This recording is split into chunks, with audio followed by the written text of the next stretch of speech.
Hello friends, welcome back to my channel. तो आज के আমি তোমাদের সামনে শেয়ার করছি আটার এগ রোল, যেটা কিনা খেতে খুবই হেলদি আর টেস্টি।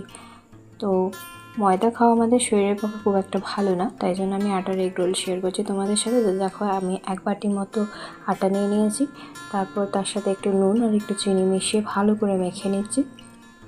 এই যে মাখা হয়ে গেছে আমার রুটিটা। তারপরে আমি বড় বড় করে দুটো লেচি কেটে নিয়েছি। রুটিটা বেশ বড় সড়ো হবে, তাই জন্য আমি আটার লেচিগুলো একটু বড় বড় করেই কেটে নিয়েছি। তারপর আমি বেলে নিচ্ছি রুটিটাকে। দেখো, আমার বেলা হয়ে গেছে, বেশ বড় করে আমি বেলেছি রুটিটাকে।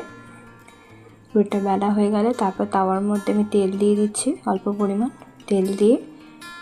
ভালো করে তেলটা গরম হয়ে গেলে তারপরে আমি রুটিটা দিয়ে দিচ্ছি। এই যে আমি রুটিটা দিয়ে দিয়েছি। তারপর রুটিটা যতক্ষণ না গোল্ডেন ব্রাউন হয়ে যাচ্ছে ততক্ষণ আমি উল্টে পাল্টে নেব এরকম করে। এই দেখো, গোল্ডেন ব্রাউন কালার হয়ে গেছে। তারপর আমি এই যে স্যালাড কেটে রেখেছি, দেখো, শসা কুচি, পেঁয়াজ কুচি এবং দুটো লঙ্কা কুচি। তারপর আমি এই যে ডিমটাকে ফাটিয়ে নিচ্ছি। এই যে আমি একটা ডিম নিয়ে নিয়েছি এবং এটাকে ফাটিয়ে রেখে দেবো। এই যে রুটিটা হয়ে গেছে, উল্টে পাল্টে নিচ্ছি। তারপরে দেখো, ডিমটা ফাটিয়ে তার মধ্যে 1 চিমটি মতো নুন দিয়ে দিয়েছি এবং ভালো করে ডিমটাকে ফেটিয়ে তারপর আমি তাওয়ার মধ্যে ডিমটাকে দিয়ে দিচ্ছি এবং ডিমটাকে ভালো করে স্প্রেড করে নিচ্ছি। ডিমটা ভালো করে স্প্রেড হয়ে যাওয়ার পর আমি রুটিটা যেটা আগে করে রেখেছি সেটা আমি এই ডিমটার মধ্যে বসিয়ে দেব। তো দেখো, ডিমটা স্প্রেড হয়ে গেছে। এরপর আমি রুটিটা নিয়ে এর মধ্যে বসিয়ে দিচ্ছি ডিমের মধ্যে। তারপর আমি ডিমের মধ্যে ভালো করে বসানো হয়ে গেলে একটু ঘুরিয়ে নিচ্ছি গোল গোল করে।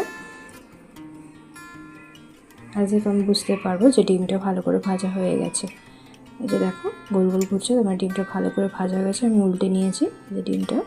এরপর এটাকে আমি তুলে সাইডে প্লেটের মধ্যে রেখে দেবো। তারপরে আমি যে স্যালাডটা কেটে রেখেছিলাম এক এক করে সেটা দিয়ে দেবো, শসা কুচি, পেঁয়াজ কুচি এবং লঙ্কা কুচি। এই যে দেখো, আমি দিয়ে দিচ্ছি লঙ্কা কুচি, পেঁয়াজ কুচি। তারপরে এর মধ্যে একটু আমি বিট নুন দিয়ে দিচ্ছি টেস্টের জন্য। নুনটা একটু বেশি দেওয়া হয়ে গেছে, তো আপনারা যারা নুন কম খান তারা একটু নুন কম দেবেন। এরপরে আমি সস দিয়ে ওটাকে রোল করে নিলাম। তারপর আমি একটা কাগজে মুড়ে ওটা সার্ভ করে দেবো। এটা একদম খেতে দোকানের মতন হয়েছিল। তো আপনারাও বাড়িতে ট্রাই করে অবশ্যই আমাকে জানাবেন কেমন লাগলো। ভালো লাগলে অবশ্যই লাইক